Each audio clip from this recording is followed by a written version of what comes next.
Good afternoon, students. Today we are going to discuss investment multiplier. Now, what is multiplier? Multiplier is the word. From the word we can get the meaning of multiplier.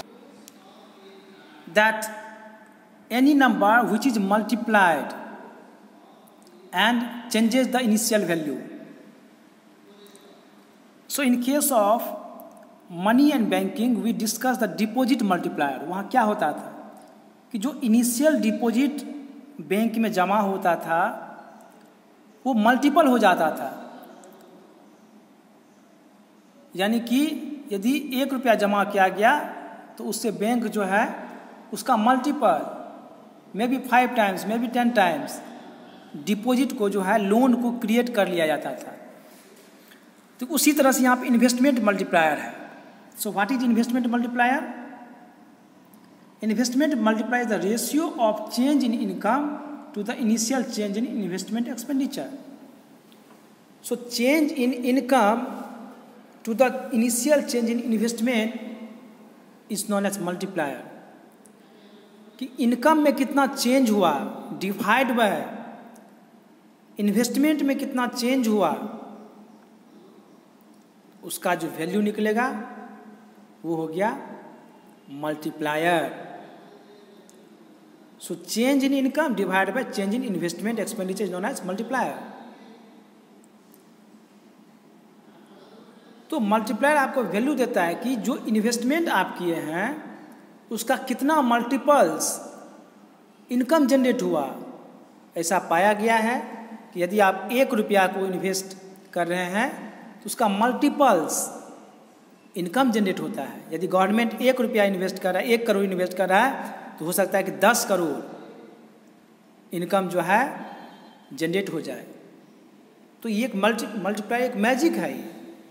ऐसा कैसे होता है ये आगे हम discuss करेंगे.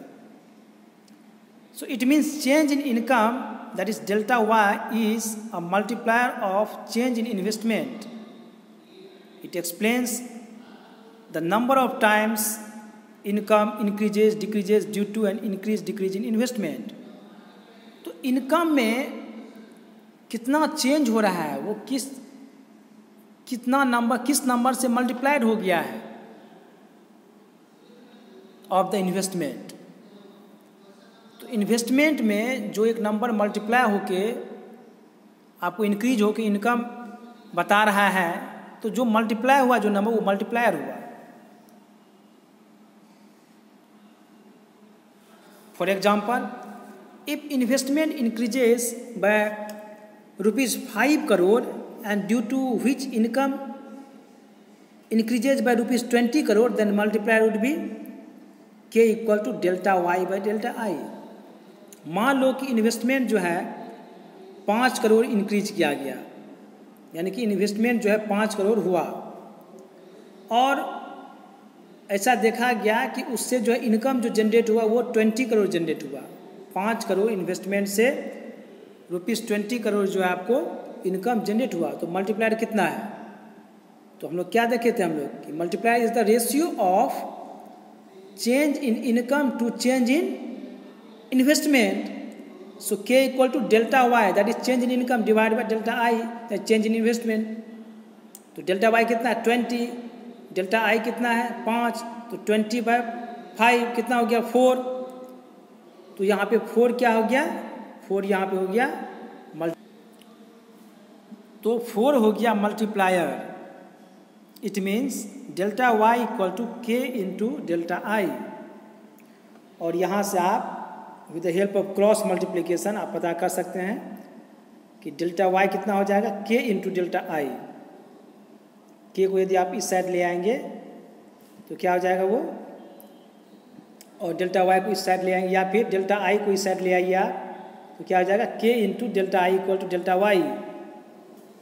तो हम लोग को ये फार्मूला हम लोग को पता चला. यहाँ 2 चीज़ पता चला कि K equal to delta Y by delta I. यदि के दिया हुआ रहेगा और डेल्टा आई भी दिया रहेगा तो आप डेल्टा वाई निकाल सकते हैं. या उसी तरह से यदि आपको डेल्टा वाई दिया रहेगा और के दिया रहेगा तो डेल्टा आई निकाल सकते हैं. यानी कि मल्टीप्लायर, इनकम, इन्वेस्टमेंट, इसके बीच में जो रिलेशनशिप है वो आप इस फॉर्मूला से देख सकते हैं।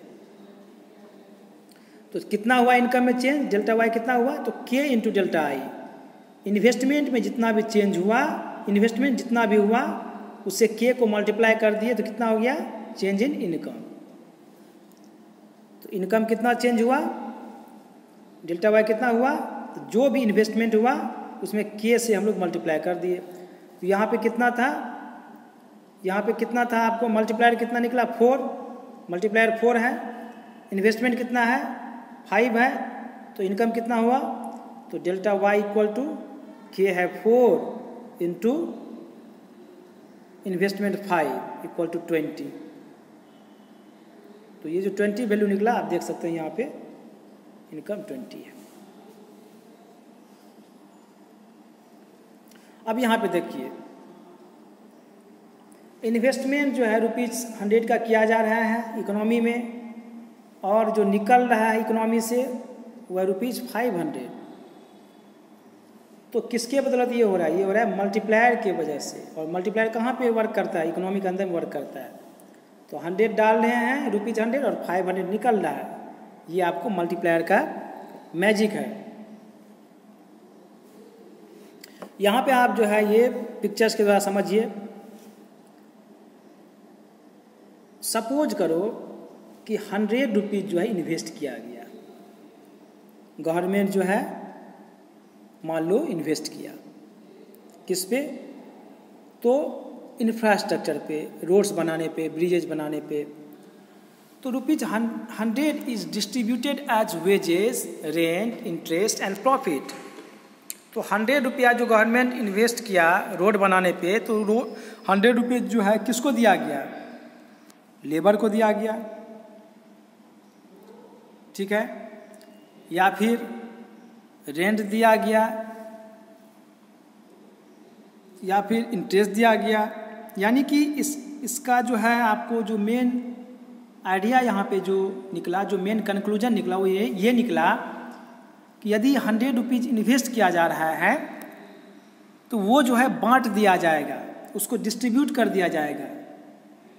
तो वो यदि डिस्ट्रीब्यूट कर दिया जाएगा तो सपोज करो कि ये जो है ₹100 वो एक लेबर को दिया गया, एक लेबर जो है काम किया केवल रोड बनाने में, और उस लेबर को ₹100 मिल गया।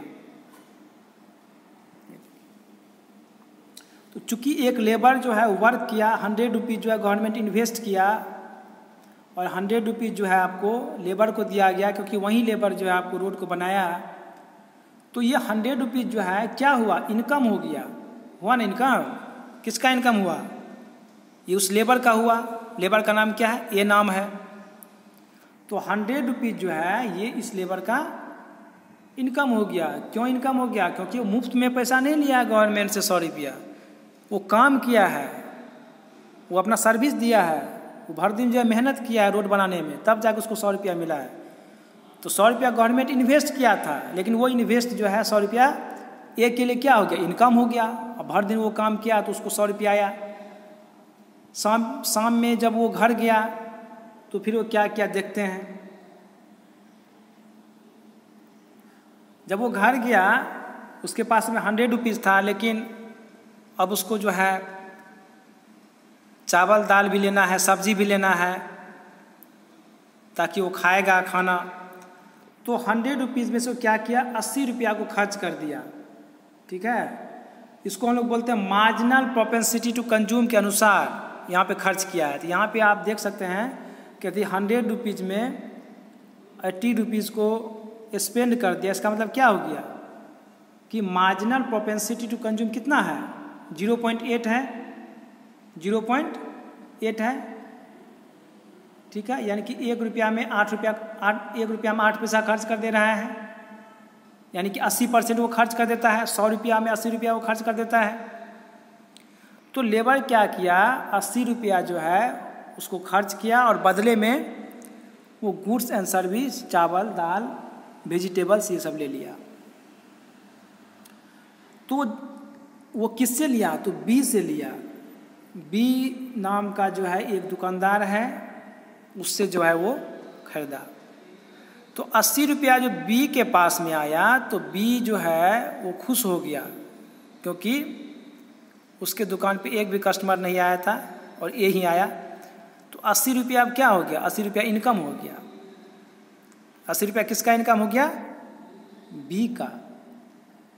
जबकि 80 रुपया जो है ये खर्च किया है, ए के लिए खर्च है, वो एक्सपेंडिचर है, लेकिन बी के लिए क्या हो गया, इनकम हो गया।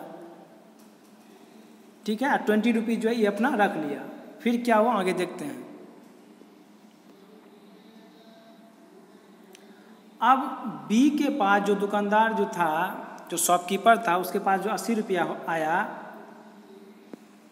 अब उसको भी जो है कुछ खरीदना था घर पे। जब दुकान शॉप को बंद कर घर गया तो उसको भी बोला गया घर में कि जाइए आप जो है कुछ सामान लाइए,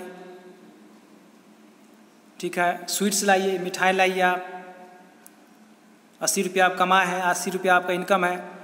तो क्या किया, बी गया एक शॉप के पास और वहाँ से जो है 64 रुपया का, 64 रुपीज़ का जो है वो मिठाई लाया, ठीक है, स्वीट्स लाया। और 64 रुपया का ही क्यों लिया, वो 64 रुपया ही खर्च क्यों किया, 16 रुपया क्यों रख लिया? क्योंकि आपको मालूम है कि यहाँ पे मार्जिनल प्रोपेंसिटी टू कंज्यूम जो है, इसको हम लोग एज्यूम किए हैं, वो है 0.8, यानी कि 80%। तो 80 रुपया का 80% होता है ₹64। तो 64 रुपया क्या किया, बी सी को दिया और बदले में सी क्या दिया, मिठाई दिया, स्वीट्स दिया। तो अब ये 64 रुपीज़ क्या हो गया, सी का इनकम हो गया, क्योंकि वो जो है मुफ्त में 64 रुपया उसको नहीं मिला है, बदले में जो है वो मिठाई दिया है, स्वीट्स दिया है, इसीलिए उसको 64 रुपीज़ मिला है। तो सी का 64 रुपीज़ क्या हो गया, इनकम हो गया। ठीक है, तो आप देखिए ए का इनकम कितना था, ए जो है भर दिन में कितना कमाया काम करके, 100 रुपीज़। बी कितना कमाया भर दिन में, 80 रुपया। सी कितना कमाया, 64 रुपया। अब देखिए यहाँ 100 रुपया ए कमाया, 100 रुपया ए कमाया, 80 रुपया जो है बी कमाया और 64 रुपया सी कमाया। क्योंकि आप तीनों में से किसी से जाके आप पूछिए, या तीनों को आप जाके पूछिए कि आपका इनकम कितना है, तो ए बताएगा कि आज हम 100 रुपीज़ कमाए हैं, 100 रुपीज़ मेरा इनकम है। बी बताएगा 80 रुपीज़ मेरा इनकम है। सी बताएगा 64 रुपीज़ मेरा इनकम है। सब बताएगा ये चीज़ को। तो यदि आप मैक्रो इकोनॉमिक्स पढ़ रहे हैं तो यहाँ पे इनकम कैसे कैलकुलेट किया जाता है, टोटल इनकम हम लोग कैलकुलेट करते हैं, पूरा कंट्री का इनकम क्या है। तो उसी तरह से ये सभी का इनकम को हम लोग ऐड कर देंगे। ए का इनकम 100 प्लस बी का इनकम 80 रुपया प्लस सी का 64 रुपीज़। तो जब हम लोग तीनों को अभी ऐड करेंगे कितना हो गया, 180, 200, 244। तो इतना हुआ। और इसी तरह से प्रोसेस बढ़ते जाएगा आगे भी। सी के बाद डी भी आएगा, ई भी आएगा, क्योंकि जो सी जो है जिसके पास 64 रुपीज़ आया उसके बदले में मिठाई दिया तो वो भी खर्च करेगी 80% 64 का, तो 64 का 80% वो भी खर्च करेगी। और इस तरह से काम जो है आपका चलते रहेगा, आगे प्रोसेस चलते रहेगा एन टाइम्स तक। तो इससे क्या हम लोग को पता चला, जब टोटल इनकम को हम लोग ऐड कर दिए तो इनिशियल इन्वेस्टमेंट से बहुत ज़्यादा जो है आपको बढ़ गया। यहीं तीनों का ही जोड़ के आप देख लीजिए, ये तीनों का ही जोड़िए 244 हो जा रहा है। जबकि इन्वेस्टमेंट कितना किया था गवर्नमेंट, 100 रुपया, 100 रुपया एक लेबर को दिया था। लेकिन वही 100 रुपया जो है कितना हो गया यहाँ पे 244 देख रहे हो, और भी आगे बढ़ते जाएगा। यानी कि 100 रुपया इन्वेस्ट किया और मल्टीपल टाइम्स जो है इनकम जनरेट हुआ। तो ठीक है, एन टाइम जाएगा। तो इसको हम लोग बोलते हैं मल्टीप्लायर। मल्टीप्लायर इसी तरह से काम करता है। मल्टीप्लायर आपका इसी तरह से काम करता है। सबको जब हम लोग ऐड करते जाएंगे तो लास्ट में बड़ा वैल्यू हो जाएगा, जो कि इनिशियल वैल्यू से, इन्वेस्टमेंट से कई गुना ज़्यादा हो जाएगा। और हम बताएंगे कि कैसे जो है मल्टीप्लायर का वैल्यू जो है आपको आता है। जो कि हम बता चुके हैं, फार्मूला जो है उसका k equal to delta Y by delta I. लेकिन जब ये एडवांस में आप जानना चाहते हैं कि वो फार्मूला कैसे आया, ये आप जानना चाहते हैं, तो ज्योमेट्रिक प्रोग्रेशन आप क्लास 12 में दिया हुआ 11-12 में है, हार्मोनिक प्रोग्रेशन, ज्योमेट्रिक प्रोग्रेशन। तो जो सीरीज जो ये फॉर्म करता है 100 + 80 + 60, ये जो सीरीज जो फॉर्म करता है तो उसका फार्मूला हम लोग ज्योमेट्रिक प्रोग्रेशन से निकालते हैं। तो ये आपको हम जो है कैसे ये होता है, कैसे वर्क करता है, इसको हम प्रैक्टिकली आपको हम दिखा दिए यहाँ पे पिक्चर्स के द्वारा। इसको जो है with the help of algebra, with the help of mathematics, I will show you in the next class. However आपको उतना एडवांस में नहीं जाना है, वो आपको नहीं पढ़ना है, लेकिन फिर भी आपको एक बार हम दिखा देंगे कि कैसे वर्क करता है। आपको बस फार्मूला को याद रखना है कि k equal to delta Y by delta I, या फिर change in income equal to k into change in investment. बस आपको एक वैल्यू नहीं दिया रहेगा, 2 वैल्यू दिया रहेगा, आपको जो है तीसरा वैल्यू पता कर लेना है। This is all about of today's class. Thank you.